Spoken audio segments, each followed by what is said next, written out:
hojjechuu hin danda'an jechuun torbee dabre seera haarawaa baasuu kan himan lammiileen kun namoota hayyama qaban keessaa kanneen bakka bu'aa isaanii bira hojjetan dhibbeentaa 20 akka hin caalle himuun kan hafan rakkoo hammaataa keessa jirraa jaani. Warreen bakka bu'aa ta'anii waraqaa hayyamaa kana namaaf baasan irra jireessi isaanii dandeettii namoota of bira hojjechiisuu waan hin qabneef mootummaan adabbii riyaala 100,000 biyya sanaa fi hidhaa ji'a 6 isinitti murteessa jee sodaachisuun hordofee waraqaa hayyamaa keenya nurraa guuruun gubaa jiru jechuun Oromiyaa miidiyaa neetworkiitti himani. Sababa kanaan namoonni baay'een hidhamaa, dukkaanonni cufamaa jiraachuu fi konkolaataa kanneen qaban irraa guuramaa jiraa jaani. Dhalattoonni Oromoo qunnamne namni maatii biyya galfachuuf haalli mijataa waan hin taaneef maatii dirree irratti dhiisanii hidhamaa jiraachuu himuun haalli keessa jiran yaaddessaa ta'uu dubbata. Tibbana mootummaan Saawud Arabiyaa riifoormii haaraa qabatee lammiilee biyyoota biroo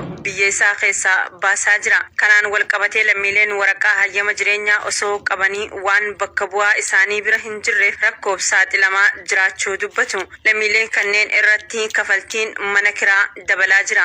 Amma namootuma waraqaa jireenyaa qaban guuraa jiranii nama biyya kanaa ka ispoonsara sii ta'an immoo riyaala 100,000 riyaala birrii biyya kanaa 100,000 fi hidhaa ji'a 6 itti murteessanii jarri immoo warri hidhaa itti murteessan warri ispoonsara ta'e kun immoo sodaataniitiin narraa baay'isiin jedhan.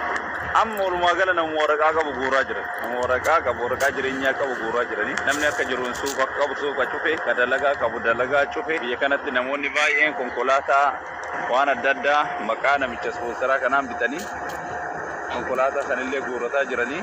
Gama biraatiin lammiileen mana hidhaa Haayir keessa jiran nyaata summaawaa nyaachifamuun hidhamtoonni baay'een kukkufuu himani. Dhalataan Oromoo mana hidhaa Haayir irraa OMN dubbise akka himutti erga guyyaa kaleessaa laaqana nyaanne irraa kaasee dhukkubsachuu eegallee hanga ammaatti haalli nuti keessa jirru ulfaataadha ja'a.